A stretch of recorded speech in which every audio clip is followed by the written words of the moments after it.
Hi, I'm Adam, the garage woodworker, and today I'm going to show you how I installed the fence on my Mitre station with stop lock, this tool storage. We're going to power the entire Mitre station and add dust collection.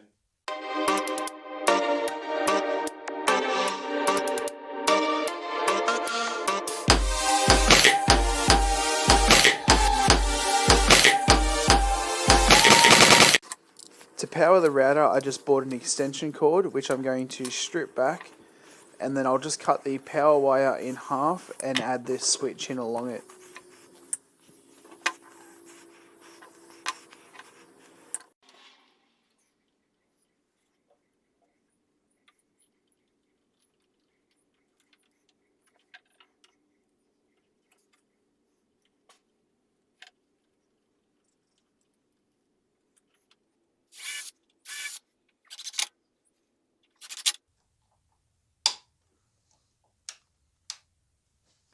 A quick little trick that I like to use when installing power boards is to lay a piece of paper over the back of the power board, use the edge of a pencil to then scribble over the edges and the holes where the screws go. I'll then cut out the piece of paper, lay it over where I want the power board to be, mark out where the screws go, and then install the screws.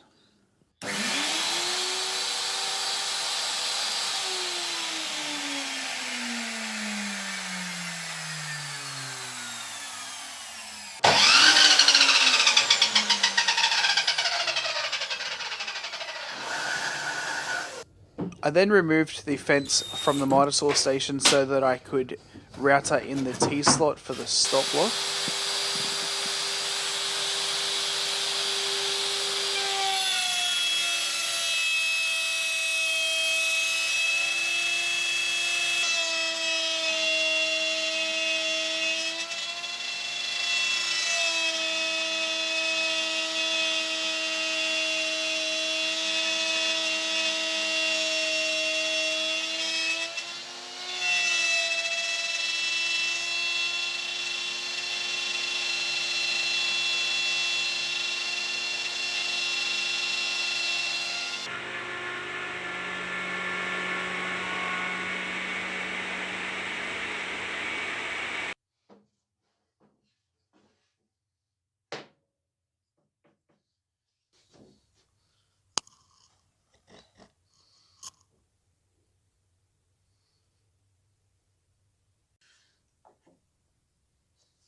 To install the stop block, I sat it on a scrap piece of wood so that any dust wouldn't get trapped underneath it when sliding back and forth.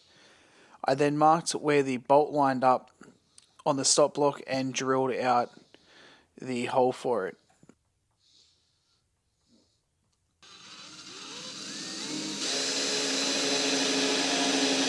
I also added in a small piece of dowel in line with where the bolt comes through the stop block, just so that it would keep it straight along the fence. To make the locking handle for the stop block, I just drilled through two pieces of wood and then used a step drill bit to make the hole a bit bigger and epoxied a nut into the hole.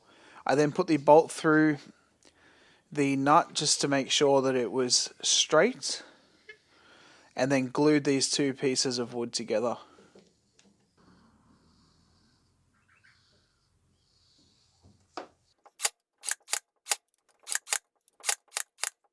I then stuck on the sticky back ruler along the miter saw fence. To do this, I just clamped a piece of wood in the miter saw, cut it to length. I measured how long that piece of wood was, and then measured how long it was from the end of the fence to the end of the piece of wood, so that I knew where to line up the mark for the entire length of wood.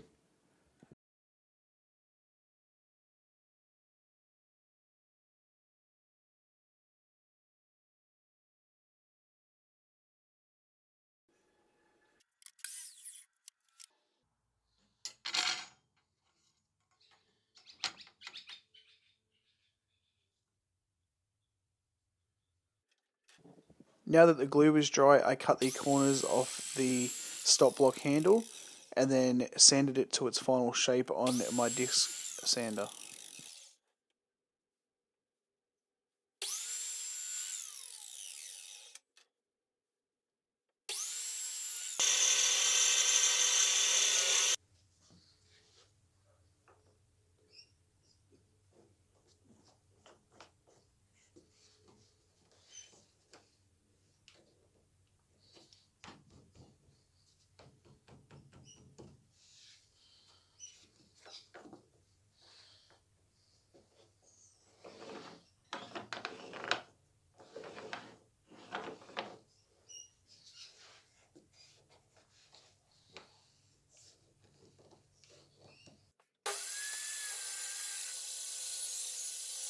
To make the tool storage, I just cut some rabbets in some 2x4s.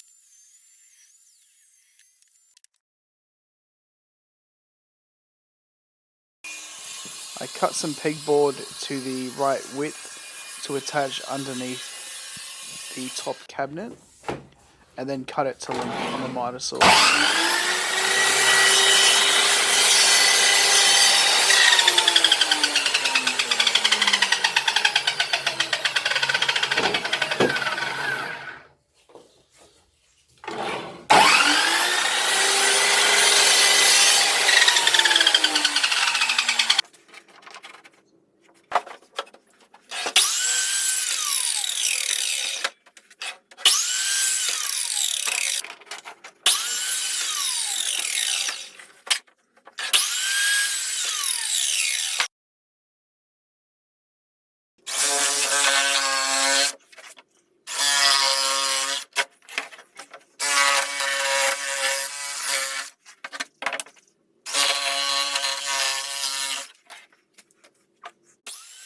I then cut the 2x4s to short lengths that I could attach to the pegboard for the tool storage.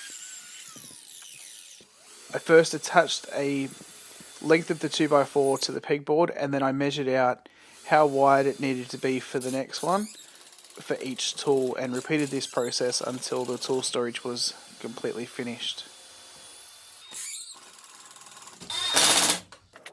The pegboard I had wasn't completely long enough for the cabinet, so I had to attach it in 2 sections.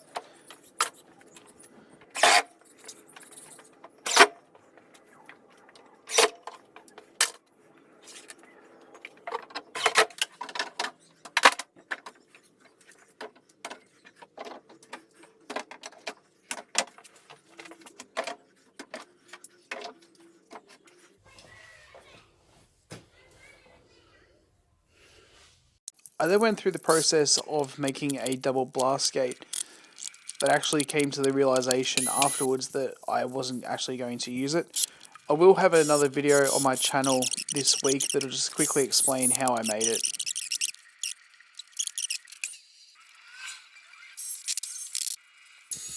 I also went through the process of making a dust collection shroud for my miter saw, but I wasn't happy with the results I was getting with it, so I ended up using another method. So the method I'm going to use is to install a 90-degree PVC pipe over the existing dust collection on the miter saw. To do that, I just measured out how wide the hole needed to be cut into the PVC pipe to overlap the existing dust collection, and then used a multi-tool to cut this out, and also cut out a slot for the blade to go into.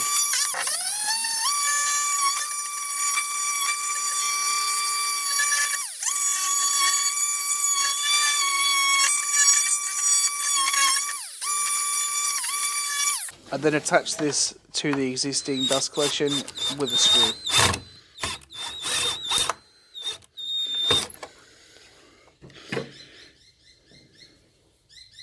I then attached another 90-degree angle on top of the existing dust collection. I then drilled a hole behind the miter saw for the dust collection to come up through. Actually make that 2 holes because I hit the stud. I then glued in with PVC glue this hose from an old vacuum cleaner.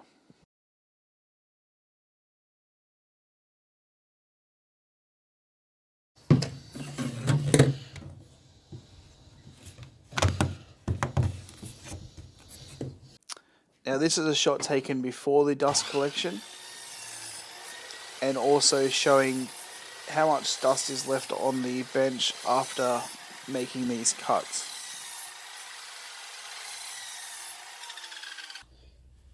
So I cleaned this before cutting that wood just then. Now, this is without the dust extraction. There's even sawdust up on the saw here. Now this is after installing the dust collection. The dust collection is still not perfect, but I think once I get a proper dust collection unit other than using my shop vac, it'll be a lot better. but it is definitely a lot better than it was before.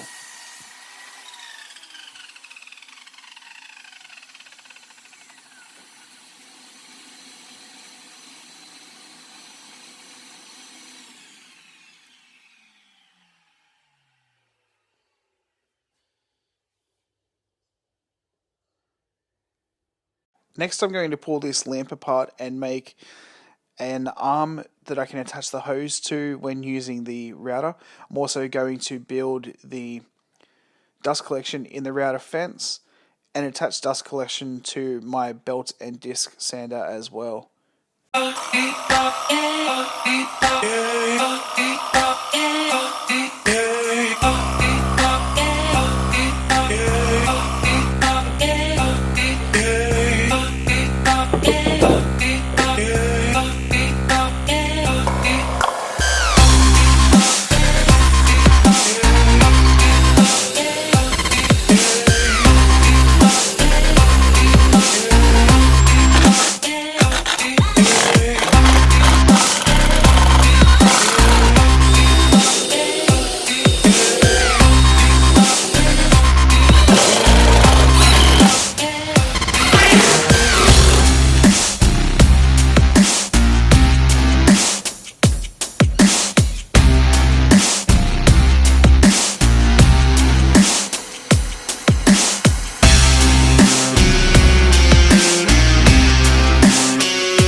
So that concludes part 3 of my Mitre station build. I did actually make a double blast gate that I was planning on installing underneath for the router and Mitre saw, but then I realised that I could just move the hose to each tool when it was in use. I've also discovered since that if I disconnect the hose, I now have a vacuum up on top of the Mitre station for any sawdust that the dust collection doesn't collect. I'm very happy with how the tool storage turned out. The tools take up a lot less space than they did before when they were on the wall, and I find it a lot easier to get them in and out. Also, I like them being hidden. The stop block has come in really handy, and it's really nice not having to plug in each individual tool every time I want to use it. If you liked my video, maybe please consider subscribing, hit that like button. Also, you can follow me on social media. I'll have the links down in the description. And I'll see you next time.